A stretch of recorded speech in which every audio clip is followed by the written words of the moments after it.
Allir þættir samstæðvarinnar eru fáanlegir á öllum helstu hlaðvarpsveitum. Já, þá ætlum við að tala pólitík og við ætlum að tala samfylkinguna og við ætlum að tala við Kristrúnu Frostadóttur. Bormann, þetta velkomin. Takk fyrir. Við ætlum að tala pólitík, hvað gaman að því? Já. Já, hvað gaman í pólitíki? Fólkið, aðalega. Það það sem skemmtilegast við starfið, sko. Það fræg setning sem eitthvað sagði sem að væri að sko pólitík frábær nema hún svo full af fólki, sko. Já, ég meina, sko, mér finnst rosalega gaman að fara út og tala um fólk. Ég hef líka gaman að verkefnunum, ég mjög svona verkefnadrifin, frekar en svona, hvað maður segja, embættis eða hlutverkadrifin. Og sjá eitthvað ganga. Já, mér líður rosalega vel þegar kemur eitthvað frá mér, sko. Eins og við höfum verið að vinna í þessum útspilum núna í heilbrigðismálum og fleira. Og mér líður alltaf svo vel þegar eitthvað er komið á prent sem að getur afhent fólki. Varðandi tvennt í þessu sem við spilum, varðandi þetta með útspilin sem að er ekki endurskoðun á stefnu flokksins. Nei. Það var þingmaður hér samfylkingunni á sunnudaginn sem að ég spurði eitthvað út í útspilið í sambandi við atvinnustefnuna, sjávarútvegsstefnuna. Spurði hvað varð fyrningarleiðina og það allt saman. Og þá tók hún skipt fram, Oddný, tók skipt fram að þetta stefna væri óbreytt. Hvað er þessi útspil? Er það þitt útspil og svo er flokkurinn kannski með aðra stefnu? Nei, ég meina stefna flokksins er þetta bara endurskoðuð svo maður segja á landsfundi. Hún þarf ekki alltaf að taka stórkostlegum breytingum og ég meina svo eru náttúrulega skipta skoðanir á hvernig stefna á að líta út, sko, í sumum flokkum og sumum löndum er stefnan einblaðsíða, svona kjarnagildi sem að þurfa að sýna að vera undirstaðan á stefnumóti síðan meir. Í samfylkingunni er stefnan frekar ítarleg en í langflestum málaflokkum er hún þó þess eðlis að hún þarnast að forgangsröðunar vegna þess að þú getur ekki verið með 75 blaðsíður alltaf á taktennum og hún er það opin að hún gefur kost á að þú leggur áherslu á okkur hverju sinni. En hún gefur þá líka svo opin að ég geti túlkað það að það sem að þú lagðir fram er ekki í takt við stefnuna. Já, en ég meina það eru líka skipta skoðanir innan samfylkingarinnar Smári á því hvernig þú túlkar ákveðna hluti og oft eins og þú þekki mæta vel á þínu flokki þá er lendingin í stefnu á landsfundi og í aðdraganda landsfunda oft málamiðlun milli ólíkra aðila. Samkomulag að við skulum í sameiningu berjast fyrir þessu, við beigjum okkur til lýðræðislega niðurstöðu flokksins. Já, og það er ekkert óeðlilegt að fólk geti fundið mismunandi hluti og fundið sig á mismunandi stöðum í stefnunni. Það er síðan stjórnar og ég meina þetta er bara í lögum flokksins, ég meina stjórn flokksins sér málefnastarf og móta ákveðnar áherslur og fór þá leið að gera núna eins og margir af flokkunum sem eru á Norðurlöndunum að leggja fram svona útspil þar sem við förum í aðeins svona, hvað segja, ítarlegri útlistun á hvað við treystum okkur til að gera á næsta kjörtímabili og ég hef verið mjög skýr á því að ég vil að fólk viti hvað það er að fá þegar það kýs samfylkinguna. Það er eitt að vera með stórar hugmyndir og það skiptir máli. Þú þarft að hugsa stórt og þú þarft að hugsa langt fram í tíman og vera með draum og þrá. En þú vilt heldur ekki valda fólki í vonbrigðum og þú, sérstaklega í pólitík dagsins í dag, sem er öðruvísi en þegar samfylkingi var stofnað sínum tíma. Ég meina, í dag eru 8 flokkar en á þingi, ekki 4. Þá veistu alltaf, ef þú ætlar að vera með kraft, ef þú ætlar að vera með afl, ef þú ætlar að fylgja fólki saman, þá þarf það samanast ákveðnar áherslur. Og þá finnst mér og okkur í stjórn bara hreinskilnara að samanast það fyrirfram en að keyra á ýtrustu kröfum sem kannski þá henda mjög litlum hópi. Og get ekki skilaði af sér. Það held ég að er vandamál pólitíkuna undanförnum árum. Það eru væntingar sem fara upp og það eru svo sannarlega til samfylkingarinn í dag og svo fólk sem getur ekki breytingar á samfélaginu. Algjörlega. Og það getur ekki verið svarið við því að þá skulum við ekki koma fram með eina kröfur breytingar á samfélaginu. Já, ég ætla nú alls ekki að halda því fram að það sé ekki kröfur til staðar. Þegar við lögðum til dæmis fram heilbrigðismálin okkar, þá voru sumir af andstæðingunum okkar. Sem sín stefna. Já, ég meina af hverju hafa þau þá ekki klárað máli? Það er vegna þess að fólk er ekki tilbúin að fjármagna hlutina. Við erum alveg tilbúin í það verkefni. Við erum tilbúin að vera hreinskilin við fólk og segja, það mun kosta peninga að fjárfesta hérna í innviðum til þess að við komum kerfinu upp á Harry stall til þess þá að spara rekstrarútgjöld síðar, en við erum ekki tilbúin að ljúga fólki og segja að þú færið eitthvað fyrir ekki neitt. Það eins í útspilun okkur daginn atvinnumál. Þannig erum við mjög skýra auðlindastefnu, þar sem við erum að leggja grunn að því að fara í gjaldtöku á auðlindum, eitthvað sem að þessi ríkisstjórn hefur ekki tekist að gera. En það þarf gjaldtaka í fiskveiðiauðlindinni.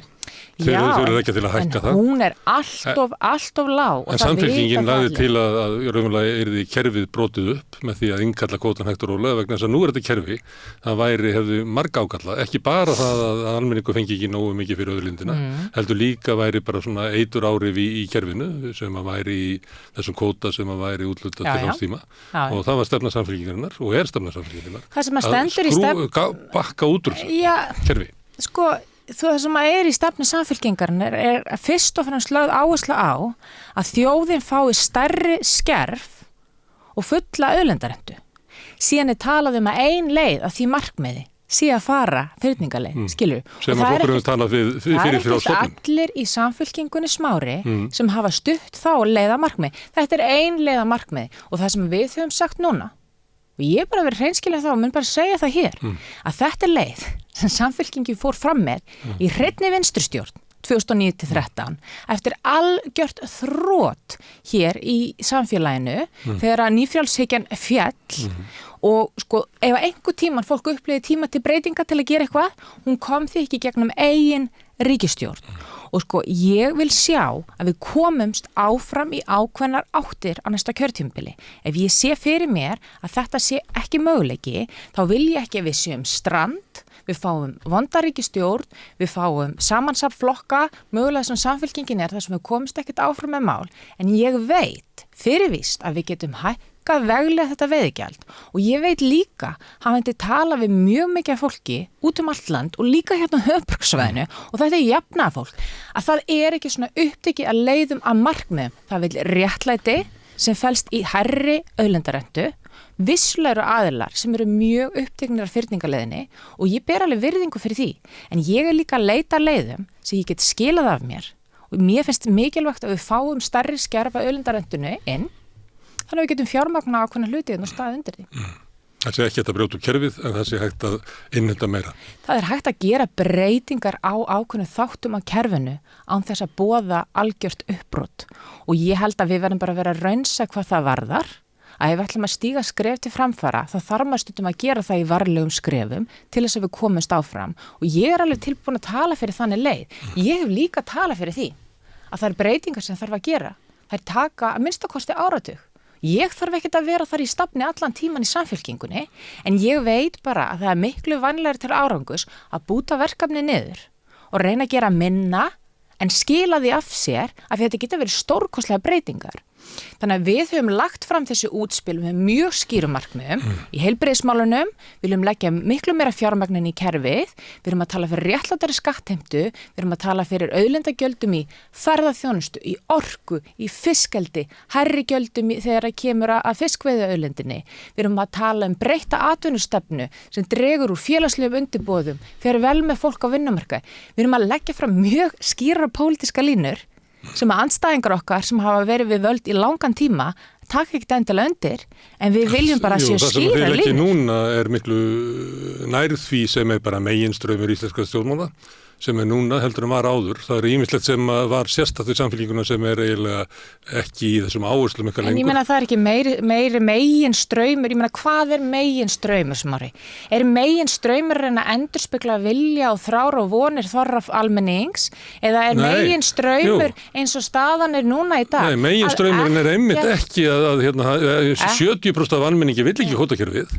En það er meginstraumur stjórnmálanna að sætta sig við kerfið og gera lagfæringar á því á meðan að meginstraumur almennings, eða svo meginþorri almennings vill hérna eitthvað allt annað. Sko nú ætlum ég ekki að takast á einstaka leiðir að markmið. Það er auðvitað þannig að þó að stór hluti fólk eru ósátt við kvótakerfið þá er það, get ég sagt þér, af mjög mismunandi ástæðum. Það fer eftir hvern þú talar í kerfinu við. Sko. Hvar þú talar, það er önnur afstátt á landi heldur niður í 101. Nákvæmlega. Og þessna þarf þú að finna, og það er bara hlutverk mitt sem forystumar í stjórnmálum, að finna leiðir þar sem við getum komist áform og barist fyrir okkar verkefnum. Það breytir því ekki að það mjög mikilvægt að hafa hana aktivisma, hvort sem það í grassrót eða fyrir utanflokki eða annað, þannig að það þrýstir á stjórnmálamenn. En í lok dags þá mitt hlutverk og hlutverk stjórnar í stjórnmálaflokki að finna leiðir, farsalar leiðir að markmiði og skila því á okkur. En ekki hlutverk samfélaginu að breyta samfélaginu? Þetta tel ég vera nú bara umtalsverðar breytingar sem við höfum lagt fram. Þetta eru með stærri samfélagsbreytingum sem við erum að leggja fram sem að sést í langan tíma. Við erum með skýra sýn að ég styrkja hérna velferðarkerfið í anda Norðurlandana. Við erum núna að fara inn í húsnæðis- og kjaramálin til að mynda, þar sem við ætlum að fara mjög ítarlega og erum með mjög flott fólk úr verkalýðshreyfingunni, líka úr háskólanum, almennt launafólk með okkur í þeirri vinnu til þess að styrkja kerfin okkar og við erum tilbúin að leggja mjög mikið að veði og ég get alveg sagt að það til dæmis vinstriflokkur núna, svo kallar vinstriflokkur núna í þessari ríkisstjórn sem eru algjörlega lagt þessi velferðarmála hliðina og leyft öðrum flokkum einhvern veginn að láta eins og þetta sé ykkur aukaatriði að tala velferðarmál og skattasmári. Við erum alltaf að takast á með eitthvað annað en velferðarmál og skatta. Mér finnst það skipta rosalega miklu máli að velferðarsinnar, félagshyggju flokkur sé með þetta á hreinu. Já, Kristján, ég get ekki hælt samfélkingunni fyrir það að vera að fara núna í að móta stefni í húsnæðismálum. Það er búið að vera húsnæðiskreppa síðan, það er búið að vera blóðu húsnæðiskreppa síðan 2011. Þú sérst að hæla mér sömuleyti húsnæðiskreppa sem var til í ríkisstjórn samfélkingunni. Við erum með fullt af hugmyndum sem hafa komið fram á vettvangi samfélkingarinn undanfarin áratug. Ástæðan fyrir því að við erum að skerpa á þessu núna er að við erum ekki búin að vera í ríkisstjórn í áratug og við viljum koma fram bara með mjög konkrétt tillögur inn í það form sem að við erum að móta núna með heilbrigðismálunum, með atvinnumálunum og með kjaramálunum. Við viljum vera með samfullu í þeim útspilum sem við erum að leggja fram, en þess að við viljum að heildarmyndin gangi upp. Þannig að þetta er ekki sanngjarnt frá þér að stilla þannig upp að við höfum enga skoðun á þessu. Þú veist að þú sagðir að við væri að fara í húsnæðismálin og það... Já, en við erum að fara... Húsnæðismálin eru með mörgur sem er komað hingað, er bara alvarlegasta málið í íslensku samfélagi. Ég er alveg 100% sammálið það.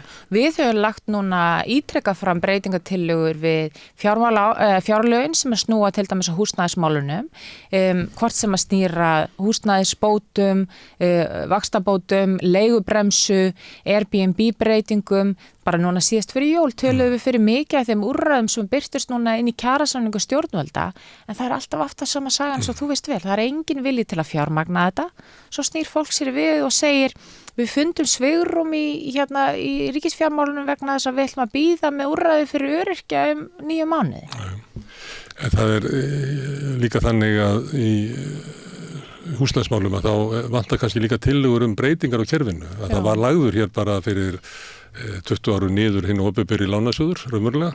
Það er hið opinbera er ekki þáttakandi í uppbyggingu húsnæði, þannig að hið opinbera hefur dregið sig út úr húsnæðismarkaðum sem að ég veit ekki hvort þú vilji vera það, klassískur jafnaðarmaður og svona 20-aldar jafnaðarmaður, þá er það náttúrulega bara galin hugmynd. Já, ég er bara alveg sammála. Stærstu mistökin sem voru að gera sín tíma var niðurlagning verkamannabústaðakerfisins.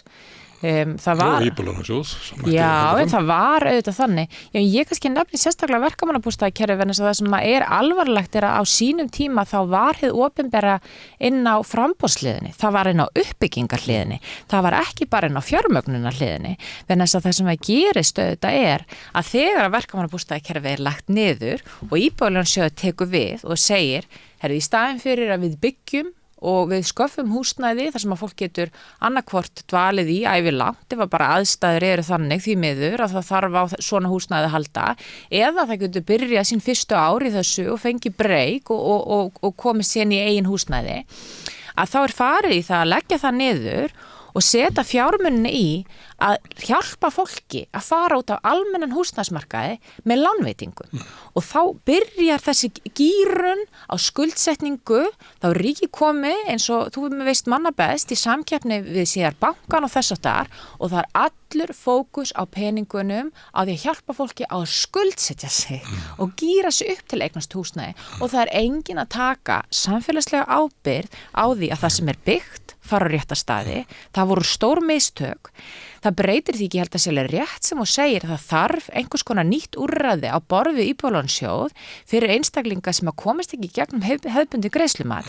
En ég held varhug við það að allar lausnir sem við erum með á húsnæðisliðinni snúa að því að hjálpa fólki að skuldsetja sig meira. Þess að það þarf hefur opinberað með einhverjum hætti að byggja, hvort sem það er beint eða með stuðningi við einhverja sjálfseignarstofnanir eða hvað sem er. Eins og við gert annars, það hefur hvergi gerst í heiminum að lágtekjufólk eða lægra millitekjufólk hafi getað eignast húsnæði þar sem að húsnæðismarkaðurinn sjálfur er óeftur og það sem að lánamarkaðurinn er óeftur. Ég er alveg sammála.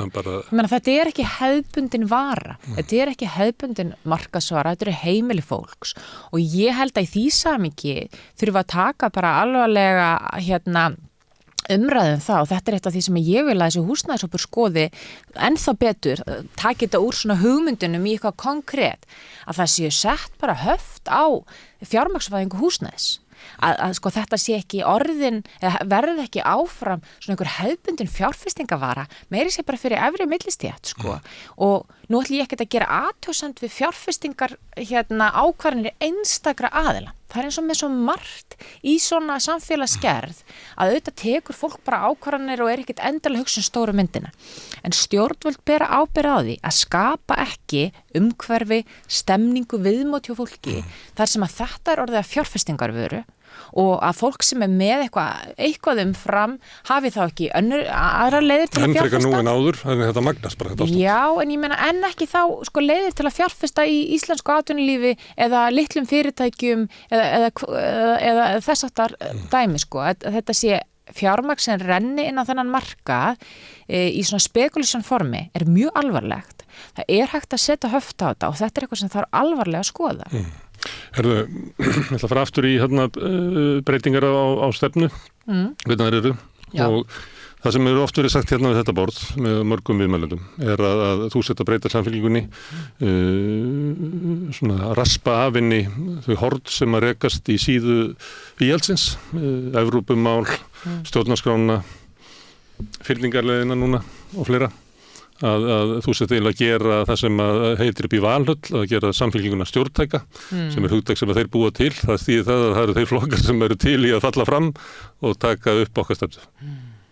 Hvernig svarar þessu? Og það er meiri segja fólk sko inn í Viðreisn að tala hægri sveiflu samfélkingunar, þannig þetta er ekki eitthvað sem kemur bara út úr róttökum sósíalistum. Þetta er náttúrulega svo sem komist að ekki það að ég verið að eyða tími að tala hvað aðri flokkar segja mig, eða okkar flokk, en ekki hvað. Það eru allir að reyna að finna eitthvað ég er að spyrja þetta er almennt, þetta er ekki bara fólk úr tilteknum flokknum sem er að reyna að grafenda samfélkingunni, þetta er bara tilfinning sem fólk hefur, það er hægri beygja í gangi. Já, ég horfi ekki á ESB sem hægri vinstri mál. Ég horfi ekki á stjórnarskrána sem hægri vinstri mál, skilurðu? Og ég horfi ekki endilega á fyrningarleiðina per se sem hægri vinstri mál. Ég meina, við vorum með VG í ríkisstjórn, með samfélkinguna síðan tíma og fyrningarleiðin komst ekki í gegn. Viðreisn telur sig vera hægri flokk og tala fyrir fyrningarleið. Sko, ég horfi ekki á þessi mál sem hægri vinstri mál. Þetta eru hins vegar mál sem eiga það til að kljúfa þjóðina og ekkit endilega eftir pólitíska ástnum heldur búsetu, stundum líka, svona ákveðnu gildismati sem hefur ekki endilega að gera með hægri vinstri eða velferðarmál, atvinnu, stöðu og þess aftar. Þjóðirnis ástæðum? Já, ég veit ekki, ég meina það er fólk sem er mjög alþjóðlega sinnað sem að hefur samt efasemdir Evrópusambandi og ég held að við verðum að passa okkur í því að þú getur alveg haft einhverjar efasemdir varandi Evrópusambandi, ég segi það sem sjálf Evrópusinni, að fólk sem er ekki hlynnt eða ekki sannfært Evrópusambandi, myndum mér ekki þetta í huga stimpla per se sem þjóðerni sinna. Sko við erum svo fljót að grípa í svona hugtök og það er eitthvað sem að fólki almennt hugnast ekki. Það sem mér finnst skipta máli er að sérstaklega í þessari ríkisstjórn þá var einmitt losað það samband að láta eins og velferðarmál og fjármögnun þeirra stóru kerfa, heilbrigðismál, almannatryggingakerfið, þar inni staða öryrkja, eldri borgara, ungs fólk á húsnæðismarkaði, allir þessir þættir og fjármögnun þeirra hvort sem gegnum auðlindarentu, réttláta skattlagningu, fjármögn og þess að þessu hefur bara verið kippt úr sambandi á meðan að vera að takast á stjórnarskrá eða Evrópusambandið og mér finnst bara skipta máli að við erum komin á þann stað í pólitík að stórir málaflokkar eins og þessi sem ég var að nefna, almannatryggingakerfi, heilbrigðismál, húsnæðismál, hlutir sem snerta fólk í daglegu lífi, ef að þau eru ekki að komast áfram, þá þarf stundum að bakka, aðeins að hreinsa borðið og fókusa. Það þýðir ekki Smári að sé ekki 1000 hlutir sem að ég myndi vilja gera, en það breytir því ekki að ég vil sjá árangur. Ég vil ekki bara tala fyrir ykkur sem lætur minn flokk líta tímabundi vel út.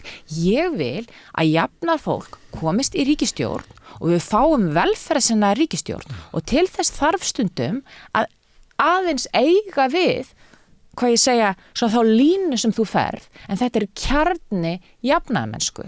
Þannig að ég er svo ósammála því að þessi kontrast sem er raunverulegur við Sjálfstæðisflokkinn, hann er raunverulegur þegar kemur að velferðarmálum og skattamálum sé leið til að nutta sig upp að sjálfstæðismennum. Það eru Evrópusinnaðir sjálfstæðismenn. Það eru meiri segja sjálfstæðismenn. Það eru meiri segja sjálfstæðismenn sem eru tilbúinir að sjá breytingar á stjórnarskráni og líka breytingar á kvótakerfinu. Það er líka svona kristilegi demókratarinn í Sjálfstæðisflokknum sem eru til í að styrkja velferðarkerfið og þeir kalla gamla í góðu Sjálfstæðisflokkurinn. Já, ég meina enda var Sjálfstæðisflokkurinn einu sinni 40% flokkur og talaði sig sem stétt með stétt og eflaust var einhver partur á honum sem er komið núna inn á miðjuna, skiljið. Ég meina við erum bara alveg hreinskilin með það. En má ég varðandi hægri og vinstri og Evrópusambandið. Ef ég leyfi mér að hugsa svona eins og samfylkingarkrati, að þá var lagð áhersla á þessi mál vegna þess að þetta snerist völd, þetta var valdabarátta inn í íslensku samfélagi. Það var rík trú hjá krötunum að það að gangin í Evrópusambandi myndi kæmi inn aukið almennings, almenn sjónarmið gegn ofurvaldi auðvaldsins, sem að þau kannski notuðu ekki það orð, kratandir, að það væri hluti af því. Og það sama mátti segja stjórnarskrána, að það er þú segir þess ekki hægri og vinstri, en það er, ef maður reynir að horfa á þetta frá svona kratísku sjónarmiði, þá er það bara víst. Það er nýja stjórnarskráin tryggir aukinvöld almennings á móti sérhagsmununum, auðvaldinu eða valdastéttinni eða hvað þú vilt kalla það. Þannig þetta voru raunveruleg svona hægri og vinstri frá sjónarmiði kratana.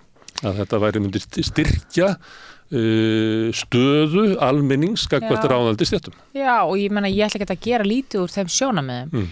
Varðandi stjórnarskrána er hins vegar staðan sú að það veit allir að það mál hefur verið stopp núna í rúman áratug.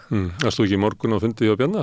Já, það er mitt máli. Og ég menn það er verið að reyna að leita einhverja leiða. Ég er ekkert að segja við Bjarni séum sammála í öllum þeim sjónarmiðum. En er það allt eða ekkert? Á ég ekki að taka undir neitt sem er vilji til að gera breytingar á verðan þessi prinsipun ætla ég að fara í allt. Það er að myndast meirihluti fyrir því með mjög margar flokka á Alþingi að gera afmarkaðar breytingar á stjórnarskráni og Samfylkingin hefur lýst sig áhugasam að taka þátt í því verkefni vegna þess að við viljum sjá ákveðna betrumbætur.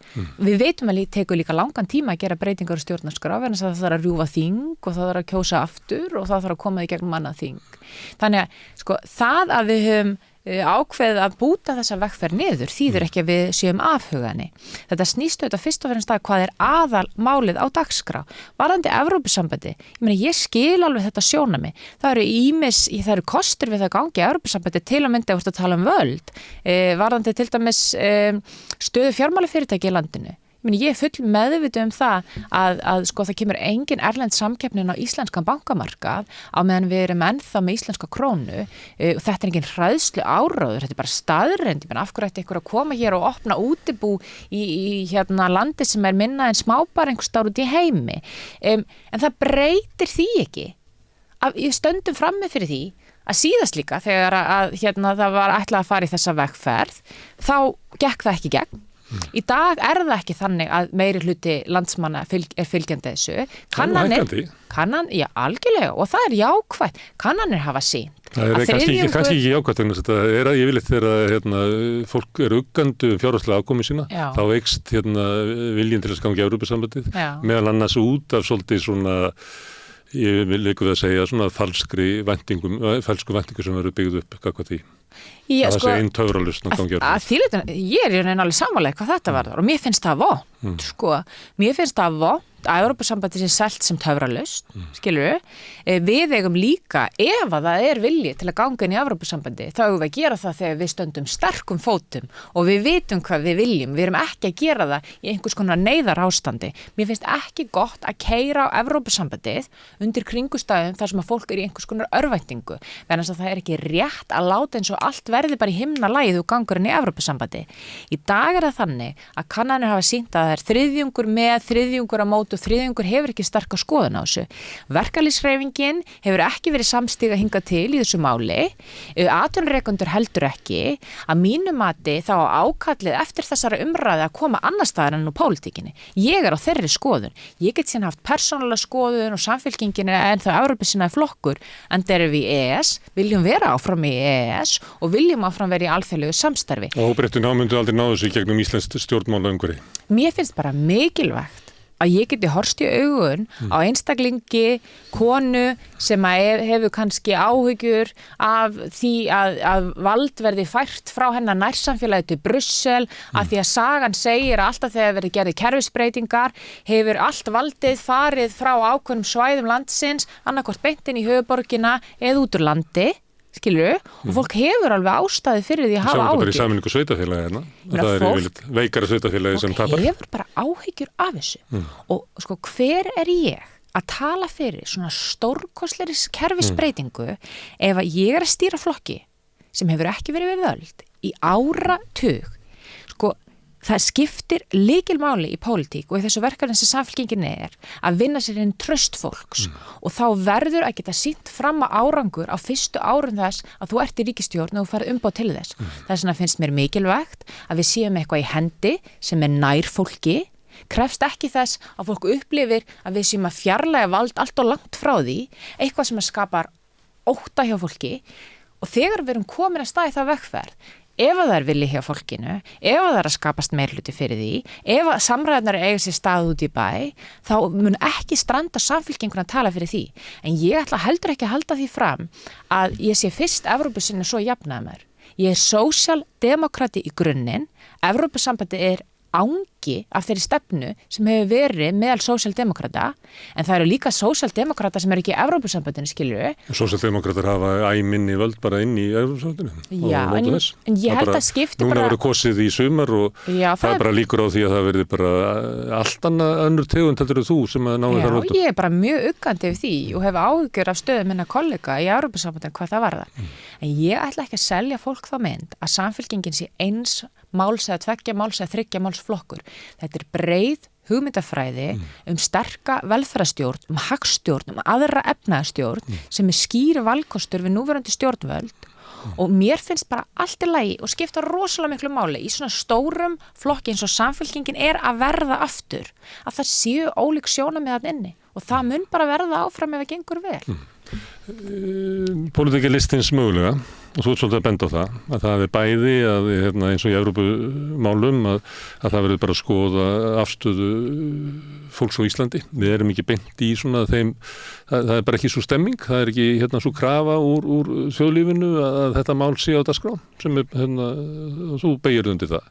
Síðan er það listins mögulega hverju þú getur náð í gegnum svona pólitíska kerfið á Íslandi og það eru svona sumál sem við getum náð, ekki kannski djúpum kerfisbreytingum, en þú getur náð svona lagfæringum. Og þetta þú talar svolítið það, eins og það verður að búa til væntingar sem að passa miðað við stöðun er. En ertu þá ekki að fórna því sem að þínir flokkar, af því að samfélkingin er búin til mörgum flokkum, voru stofnað til að breyta samfélaginu í grundvalda þáttum, að auka völd almennings mikið, að bæta kjör almennings mikið. Já, nei, ég er ekki sammála því. Ég er ekki sammála því. Ég er bara mjög meðvituð að pólitískt kapital er takmarkað, skilur. Og ef þú lofar öllum allstaðar og of skömmum tíma og stendur ekki undir því, þá er þetta verkefni búið. Það er bara einfaldlega þannig. Og ef að velferðarsinnar flokkar ætla að eiga sér framtíð við stjórn landsins, þá verða þeir að vera tilbúinir að anda sig í gegnum verkefnið og ekki upplifa að þau fá bara eitt kjörtímabil til að stjórna og þau þurfa að koma öllu í gegn á einu kjörtímabili.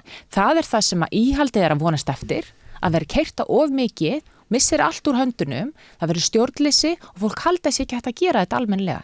Og sko, það verður að vera sjálfstraust hjá flokkum eins og Samfylkingunni.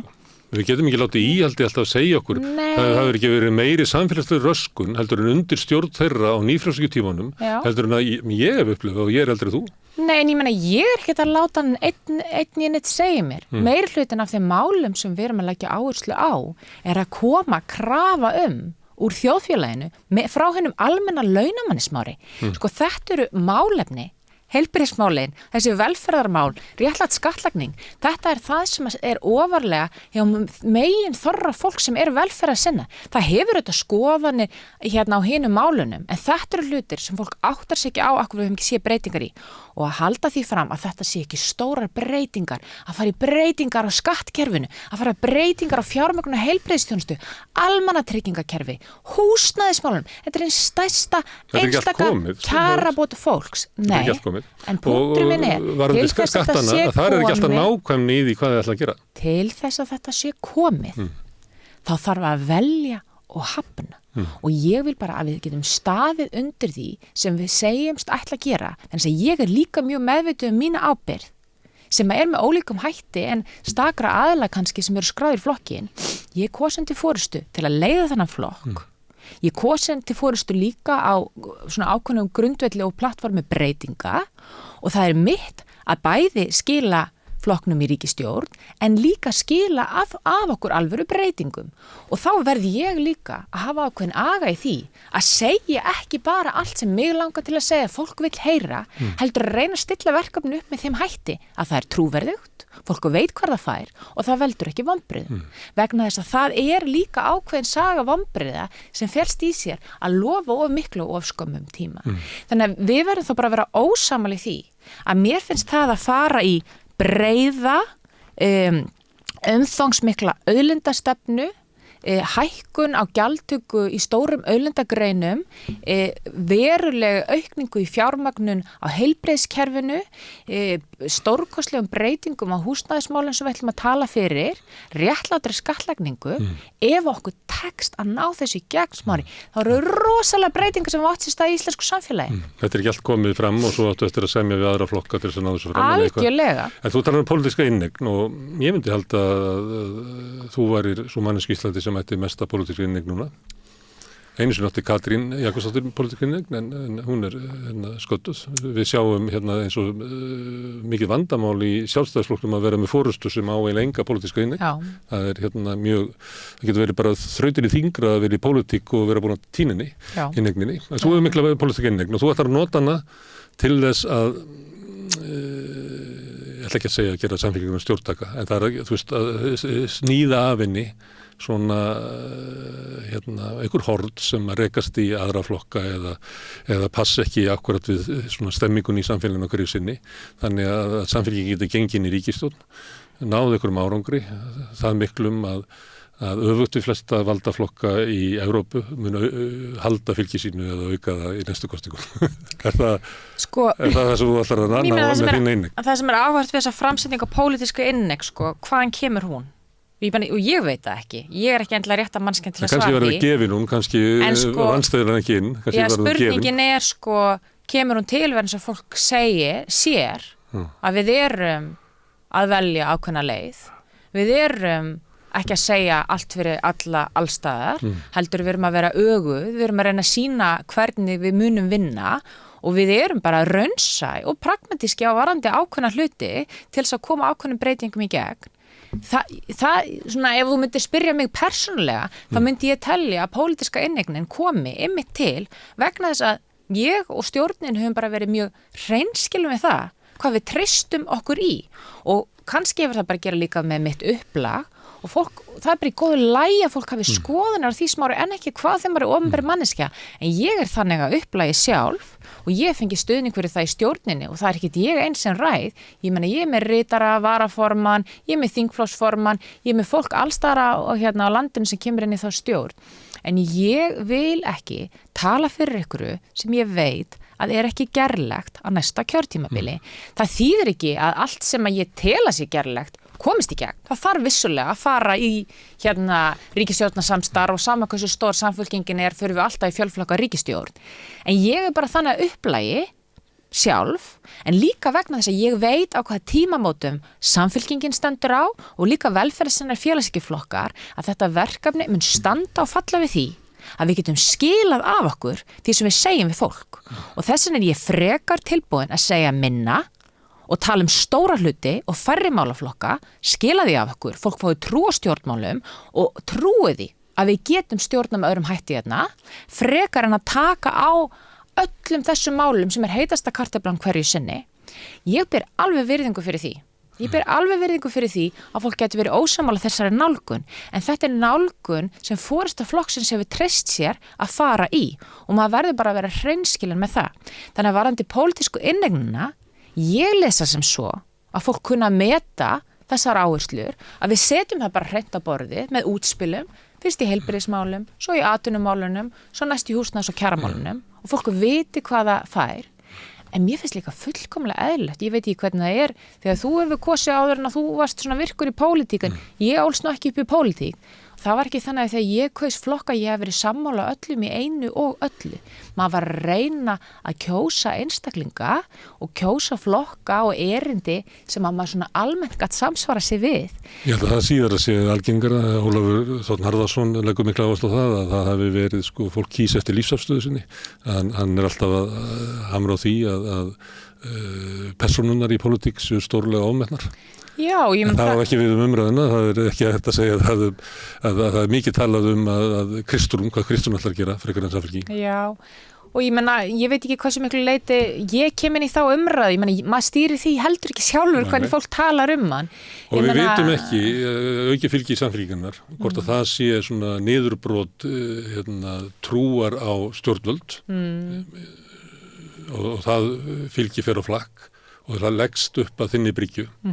Eða hvort að það sé að þú lokkir fylgið að þinni bryggju. Við vitum þetta ekki, það þyrfti eiginlega að rannsaka þetta. Já, og ég meina þetta eitthvað sem maður mun bara í rauninni aldrei vita fyrir hann á kjörda og þess vegna maður bara og allir sem eru í flokknum og ég hef sett líka skilabáð það fyrir hann stjórnar bara með fæturnar á jörðinni.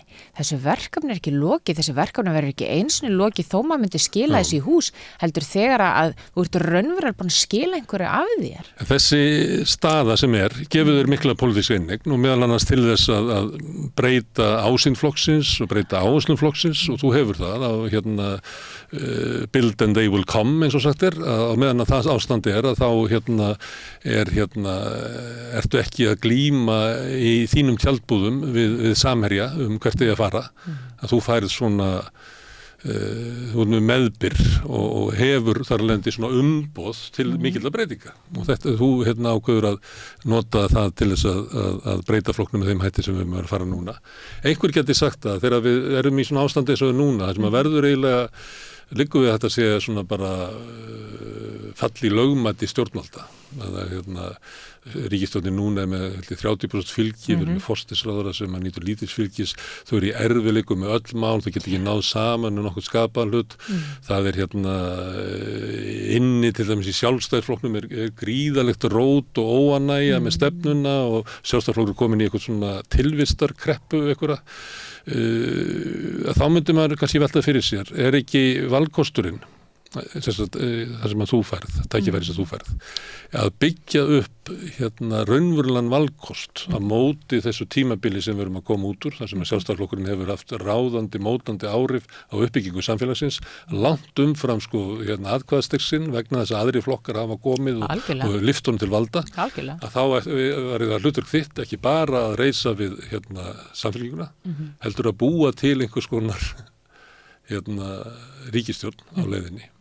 Já. En gallin sá að inn í þeirri ríkisstjórn ætti að vera bæði Framsóknarflokkurinn og VG. Já, ég meina það nú kannski aðeins svo snemmt til að ákveða hverju sitin í þeirri ríkisstjórn, en ég meina þetta er bara mjög vel orða hjá þér. Þetta er það sem verkefni snýst að búa til raunverulegan valkost. En af hverju finnst mér það að Samfylkingin verði líkar í Sjálfstæðisflokknum undir þinni stjórn? Ég er náttúrulega að horfa út á vinstri. Já, ég meina kannski að verða þess að Sjálfstæðisflokknum hefur tekist að láta ákveðna einstaklinga rífast ákveðin mál í staðan fyrir grundvallarmálin, skilur?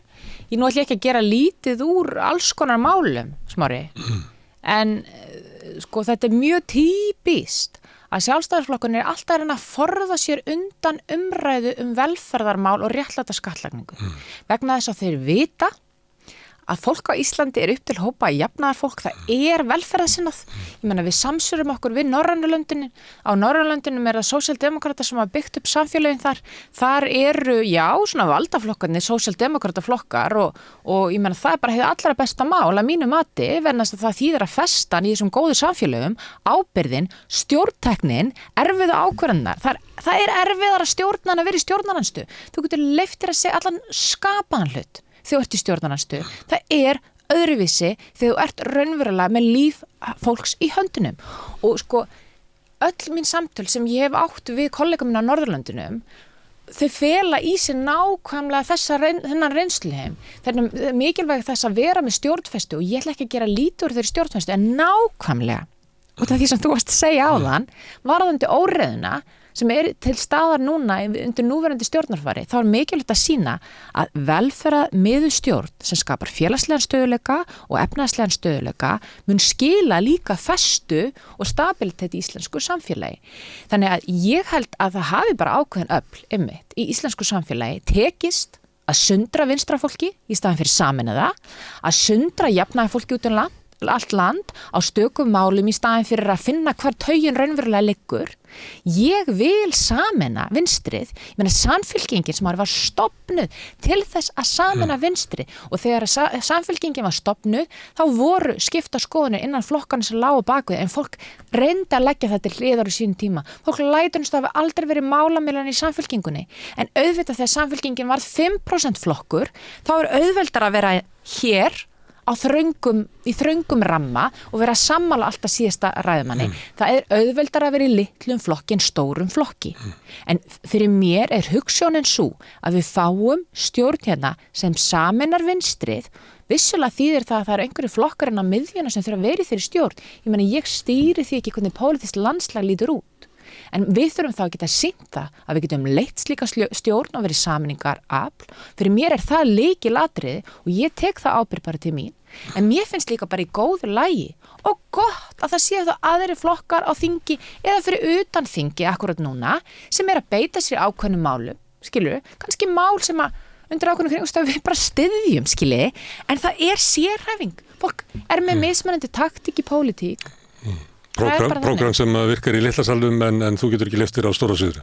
Ég meina það er bara þannig að það er líka ekkert óeðlilegt að sé verkaskipting í pólitík, Smári. Það er ekkert óeðlilegt að flokkar sem að mögulega við huga að vinna saman tali með hans ólíkum hætti til að ná til breiðri hóps, skilur. En það er einhver sem verður að sameina vinstrið. Við getum ekki verið svona sundruð í langan tíma. Á þeim forsendum hefur Sjálfstæðisflokkurinn alltaf komist til valda. Þannig að þú lítur það að eitt af þínum hlutverkum eftir að hafa fengið þessa inneign sé víðara heldur en Samfylkingin.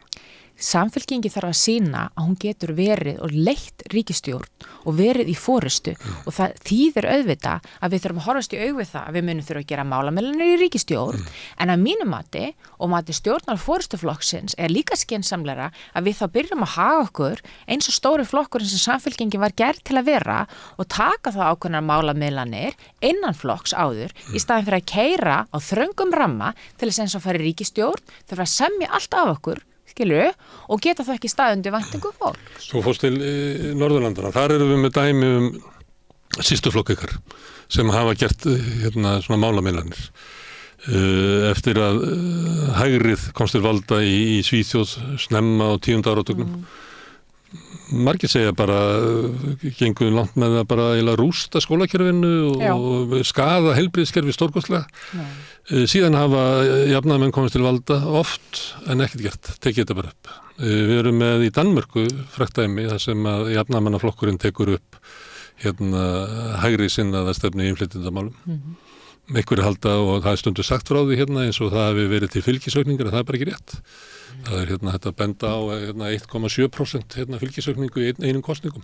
Nú er flokkurinn sko bara í tómutjónu, þetta er aldrei mælst lægri í skoðanakönnum heldur en nú. Þannig það er ekki alveg gefið að kompromi til hægri leiði alltaf til góðs fyrir krattana. Með dæmum að þeir geta bara horfið eins og í Hollandi. Þeir eru næstu bara horfnir. Þannig það er ekki þetta með völdin og að vera við völd, þetta er ekki alltaf það sama. Þannig að það einhver leiti getum við sagt að sorgarsaga sósíaldemokratinu síðustu 30 ár er einmitt þetta kompromi við valdaöflin, auðvaldið, eða hvað vil tala um það, hvernig þau beygja sig undir það, að stjórnmálin eru háð á heimavelli þeirra og við verum aðlaga okkur af því, annars bara töpum við.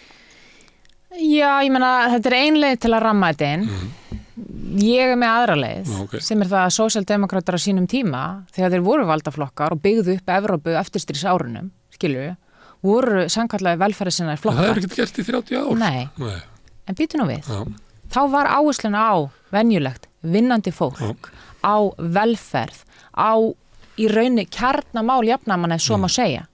Síðan verða ákveðnar breytingar vissulega þegar kemur hægri sveifla ekki endilega inn í sósíaldemókratiska flokka per se heldur bara í samfélögunum, neoliberalismi, Thatcher, Reagan, síðan ertu með Blair og Clinton, skilur og þá ertu komin... Kratandi mistu alla fórustu. Já, þeir fara að elta hægri einhverju leiti og ég meina ég get svo sem ekki svara fyrir það er líka bara pólitísk breyting sem verður á sér stað á þessum tíma einhverju leiti elta þeir það sem að ensku myndi kallast zeitgeistið sko og telja sig þurfa að gera það að í einhverju tilvikum skila þeim góðum sigurum eins og Blair á sínum tíma og Clinton og ég ætla svo sem ekki að vera að gefa mig út að það hefur endilega verið góð hugmynd á sínum tíma en flestar greiningar sem hafa verið gerðir á stöðu sósíaldemókrata út allan heim snúa að því að ástæðan fyrir að sósíaldemókratar hafa lent í vanda annarkvort með fylgi eða stöðu í ríkisstjórnum að þeir hafa gleymt hinu venjulega vinnandi manni, launamanninu. Þeir hafa verið fókusað á málefni sem snert ekki endilega daglegt líf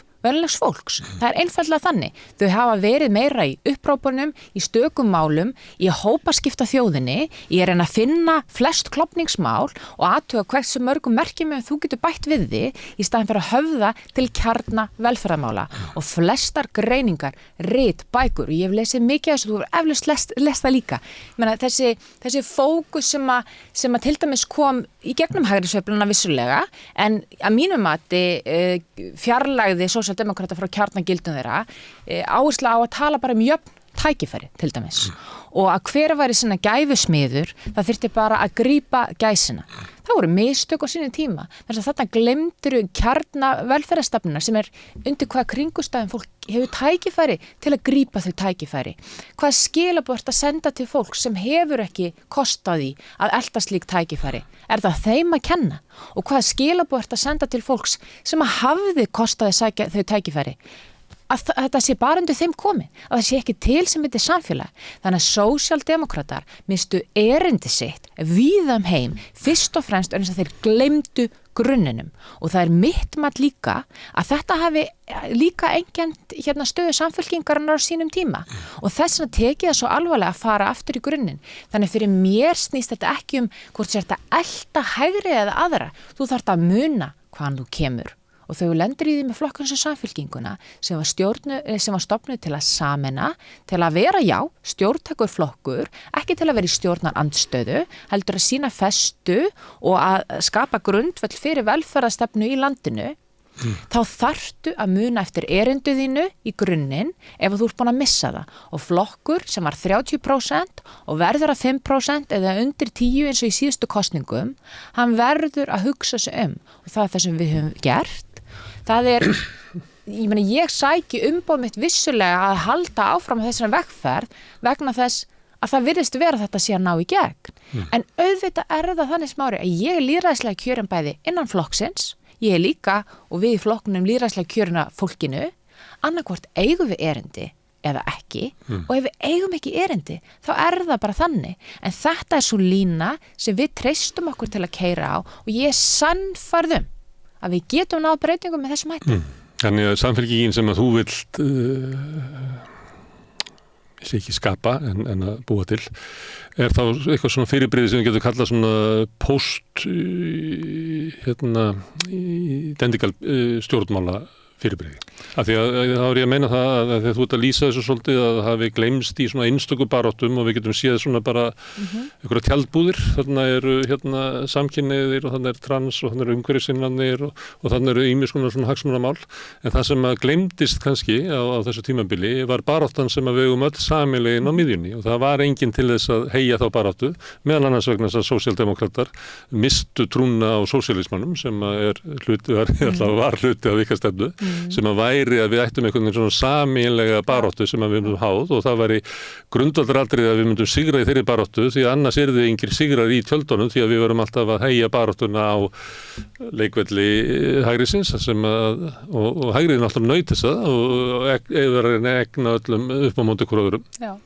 Ég meina algjörlega og það ég meina partur af þessari greiningu sem hefur verið gerð, ég held að ég bara mjög vel við pólitíkan líka hér á landi að með aukinni velmegun og velsæld, skilurðu, þess að kemur tímabil að eftirstríðsárunum, sérstaklega út í Evrópu, þetta smitast yfir til Íslands, þetta staðan þá hafi ekki verið stríð á Íslandi, þá var þetta örbið og það var kannski ekki mikil velsæld, að það var eitthvað sameiginlegt, skilur, sem sameinar fólk eins ömurlegt og stríð þá það líka þannig að kapital hverfur, skilur, byggingar hverfa, eignir hverfa og fólk fer í sameiginlegt uppbyggingaverkefni.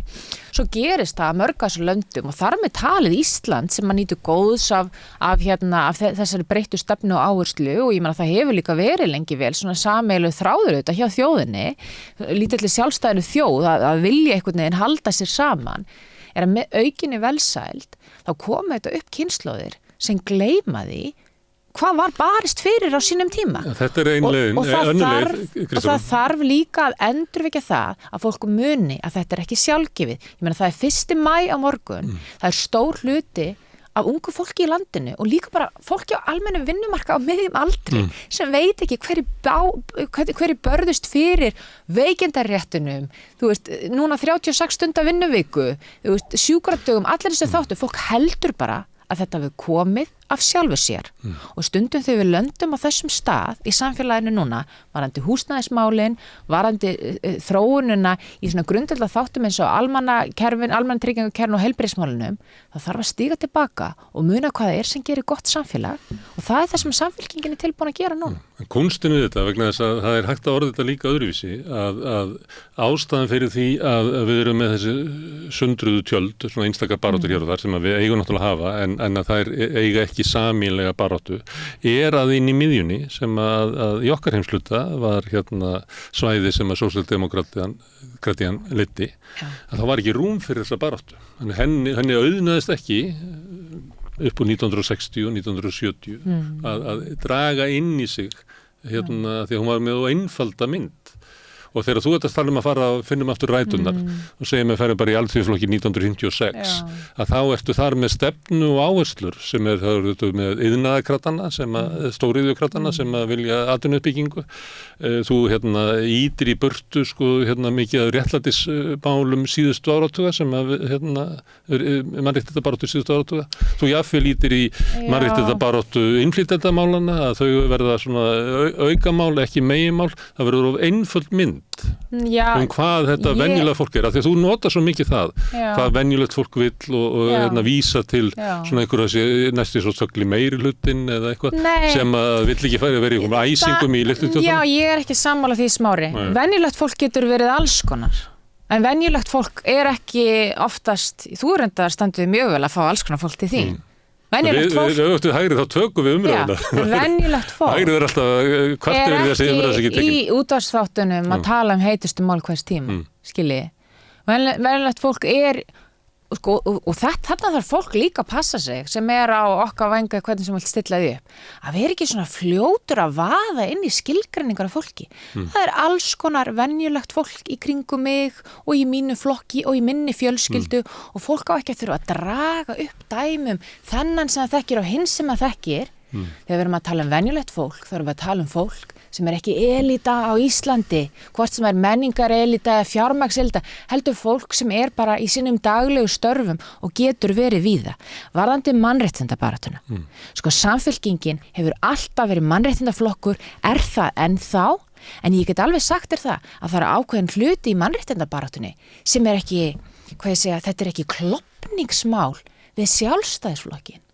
Ég meina, hver keyrir á það í kosningabaráttu, réttindabaráttu, samkynhneigðra til þess að reyna að kljúfa Sjálfstæðisflokkin? Það eru ákveðin mál í íslensku samfélagi, guði sé lof, þráttur að sé bakslag sem alvarlegt og á að gera athugasemdir við.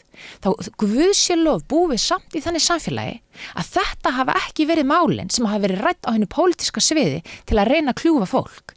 Þannig að þegar ég að segja hver munurinn á almennilegur valkostur í íslenskum stjórnmálum, þá það í þeim málum þar sem raunverulega pólitískur ágreiningur Það þýðir ekki að þurfa ekki að ræða mannréttindamálin, en það breytir því ekki að þegar það hefur verið ákveði, rými eða gat eða ákveði holrými þegar kemur að því að fókusa á svona alvöru valkostin í velferðarmálunum, þá þarftu stundum að vera með augun á þeim bolta.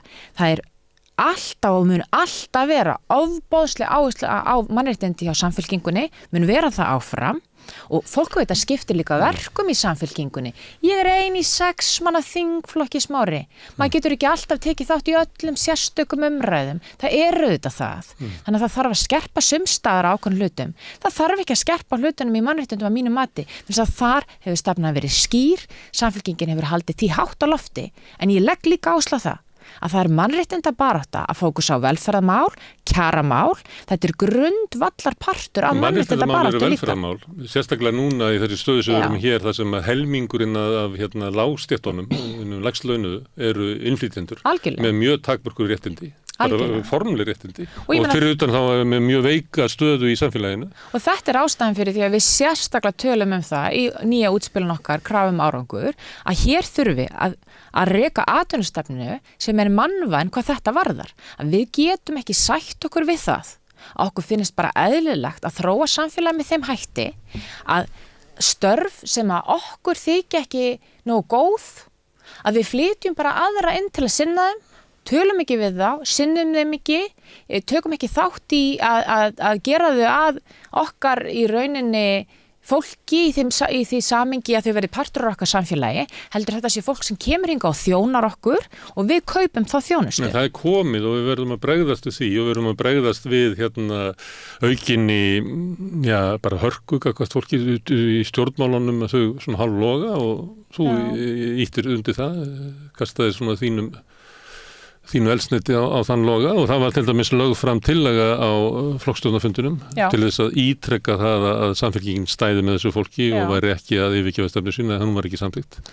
Ég hvet fólk í fyrsta lagi til að lesa ræðu mín á flokksstjórnarfundi, þar sem ég tala sérstaklega mikilvægi þess að við hlúum að þeim einstaklingum sem eru með erlendan bakgrunn hér og ekki partur í íslensku samfélagi og það sem ég fer sérstaklega yfir mikilvægi þess að okkur finnst ekki sjálfgefin hlutur og við lítum ekki undan þegar fólk læðist með fram veggjum þannig að þau eru ekki þáttakandir í okkar samfélagi þannig að þetta það sem að hægrið vill það vill beina umræðinni að hælisleitundum á meðan að það vill láta eins og það sé bara ekkert óeðlilegra að flytja hér inn erlent vinnuafl sem sinnir störfinu fyrir okkur sem að við viljum ekki sinna og við viljum ekki einu sinni tala um það. Þetta fólk sem kemur í gegnum EES eru efnahagslegir innflytjendur og við þurfum þetta bara að velta því fyrir okkur hvers konar atvinnustefnu við erum að stunda ef við sköpum samfélag sem elur á stéttaskiptingu, aukinni stéttaskiptingu og ójöfnuði. Ég hvet líka fólk til þess að lesa ályktun flokksstjórnarfundar þar sem að sérstaklega var kveðið að stöðu innflytjenda. Það var sértæk tillaga þarna sem að átti við mjög sérstaka hluti, mál sem eru ennþá í meðferðum þingsins, mál sem ekki eins og komin fram inn á þingi. Frestun og fjölskyldusameiningum og öðru slíku? Já, og sko, það málefnanefndir sem að fara að taka til starfa núna fyrir landsfund. Þetta eru ítarlegar ályktanir og það var mælt með því að fyrir næsta landsfund sem nú bara hálft ár í Smári að þá yrði ítarlegri vinna sem myndi eiga sér stað. Þessi fundur snerist atvinnusamgöngur, það meðal annars talað stöðu innflytjenda á vinnumarkaði og ég segi hvet bara fólk til að kynna sér þetta. Þessi ályktun hún var sett í nefnd, það var ekki til að drepa þetta, heldur til að ýta undir betri umræðu. Við þurfum að koma með lausnir líka, við getum ekki bara sett okkur á móti hlutunum, við þurfum að vera lausna með þau líka, fá fleirin í samtali. Þessi fundur var á Laugarbakka, það voru ekki allir allstara að úr samfélkingun sem gátu komið að, Suðurnesin til dæmis, þar sem að þetta hefur verið mikil áskorun, það voru mjög fáir aðilar sem hefðu aðkomu að flokksstjórnarfundum sem komið þaðan. Við viljum geta tekið þessa umræðu á breiðari grundvelli. Þannig að þá ekkert að vera að lesa neitt sérstaklega í það í því samhengi. Ég ætla að pröfa það, því að tillagan kemur innan úr svona hópi og frá röddum sem að því að við erum að tala um það hérna um pólitísku innignina og hérna erum við með svona hrörnandi hérna stöðu stjórnmálakerfi þar sem að Sjálfstæðisflokkurinn hefur verið drottnandi.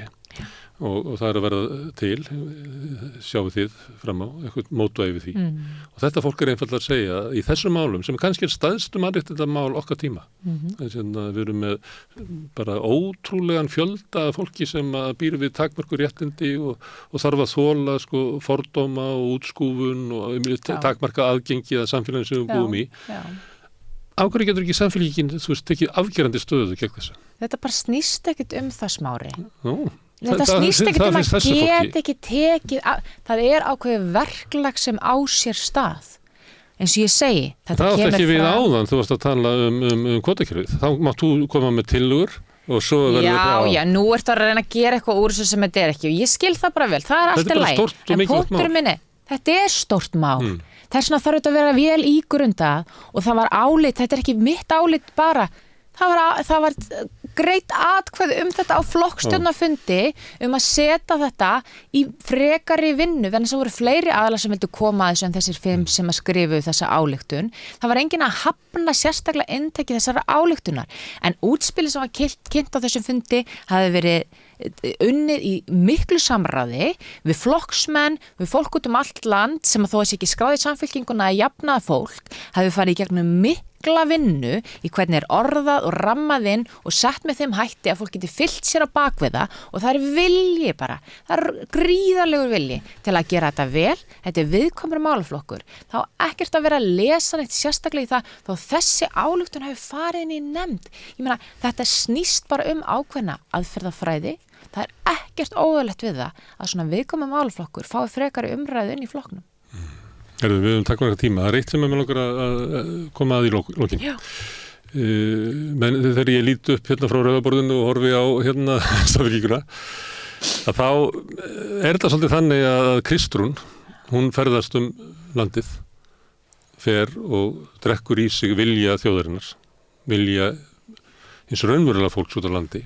Að sömuleyti virkar svolítið svona hugmyndunum að þar sé hinn rétti tónn, svona eins og oft var meðal fólksins út á landi, Þetta eins og í bókmenntum á 20. öld sem að þeir sem voru alltaf með jarðtengdir og sögðu sannleikann, þeir voru alltaf út á landi, en við hérna fyrir sunnan vorum alltaf spilt og örvingluð og þú ferðast á landið og kemur svo hérna til samfélkingarnar og mælir fram hérna nýju stefnu sem að þjóðin vill. Samfélkingin á höfuðborgarsvæðinu og allir hinir ekstra annar staðar.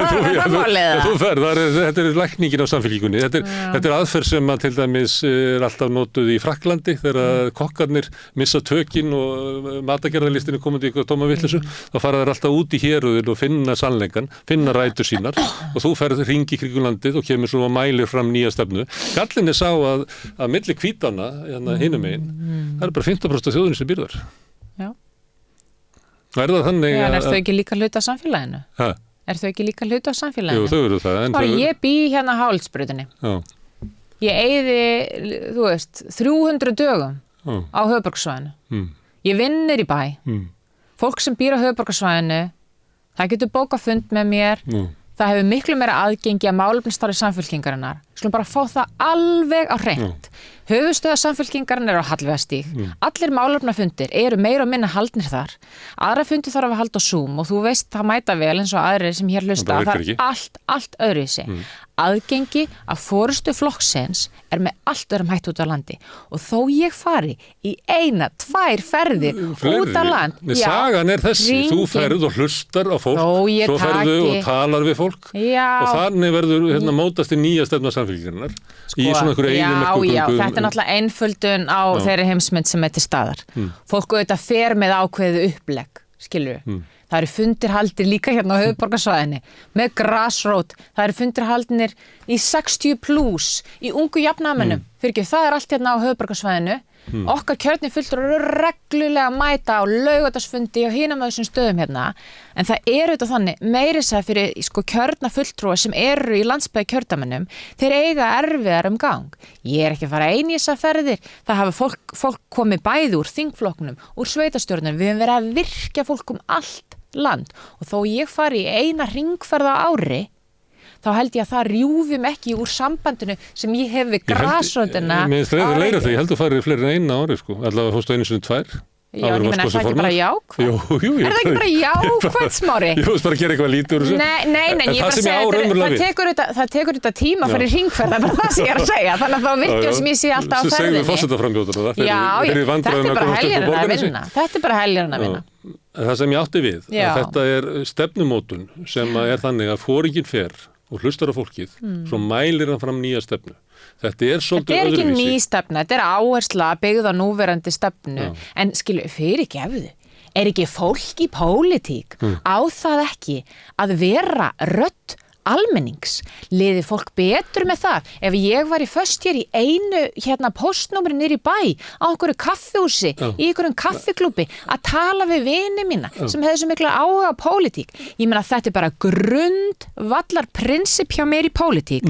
Ég fór ekki í þetta fyrir sjálfa mig, ég hef auðvitað áhuga á verkefninu, ég er tilbúin að leggja mig fram, mína eiginleika, vinna með góðu fólki sem styður mig, en í lok dags er ég kjörinn á þing fyrir þjóðina og það þú þarft að vera í samskiptum við fólk sem að finnur fyrir raunveruleikanum í daglegu lífi, vegna þess að það er svo auðvelt. En í sögunni sem ég er að segja, þá er samfylkingin farin. Það er Kristrún fer og hittir fólkið og mælir fram leiðin. Já.